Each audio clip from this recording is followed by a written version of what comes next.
Hey everyone, welcome to Knoxville Raceway.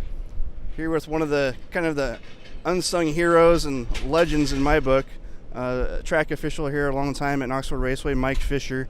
And Mike's been coming here for a number of years. Talk about the first years that you were here as a kid and what your responsibilities were then. Well, as a kid, I think I started out here about 1967. Working for Ralph Graybo. Ralph Graybo was a next door neighbor of mine growing up, and he took care of the grounds out here. And he gave me my first job out here, picking up trash and mowing grass and cutting weeds and just sweeping out the building. Just anything he needed me to do, I did it, And that's how I kind of got my start. I helped Ralph for 2 or 3 years. And then I think about 1969, I started working in the concession stands. Jim Golf was a concession man. I got acquainted with him. He gave me my first job in the concession stand. I worked there for about 10 years probably. And then I always snuck out and watched the races. When the race was going on, I always snuck out of the concession stand, stood on the steps over here and watched the races. And I think it was about 1979 when Cappy approached me and said he needed someone to work in the infield, writing lineups on the chalkboard, announcing the lineups over the PA.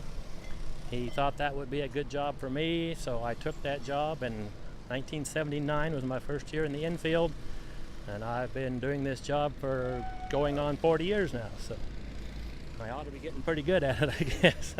I'd say you're really good at it.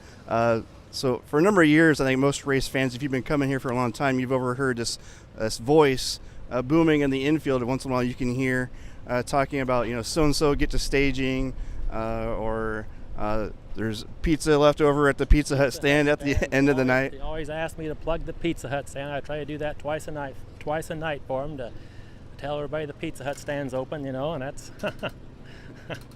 What are some things that have changed the most? Like when you were a kid, there was no concrete infield. I think there used to be like a little pond over here, if I remember right.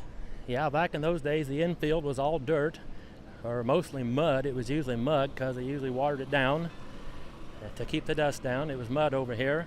At that time, all the track drainage did drain to a pond. There was a pond out in the center of the infield where the water drained from the racetrack. Now the water drains underneath the racetrack out to a storm sewer, but at that time the water stood in the center of the infield.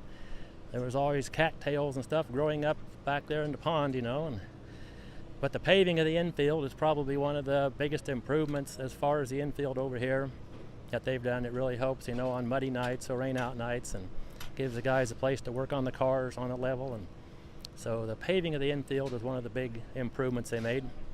You do a lot of other things here that most people probably don't know about, as far as if someone needs help trying to find something, you seem like to be the guy that can find it. If you raise the flag every night before everything gets going. And there's some other things in the off season that you do to help out around the fairgrounds. Just tell us a few of those things that you do as well.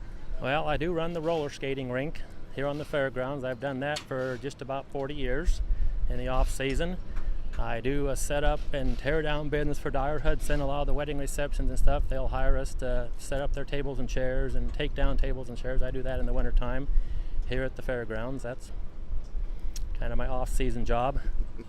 This guy stays really busy around here, and again, an unsung hero, a guy that without guys like this who are willing to dedicate so much time here, Knoxville Raceway wouldn't be what it is. So Mike, thanks for all you do here at the Knoxville Raceway, and good luck tonight and get the chalkboard lineups right again, right? Okay, thank you. Have a good night. Yep. Thanks, Mike.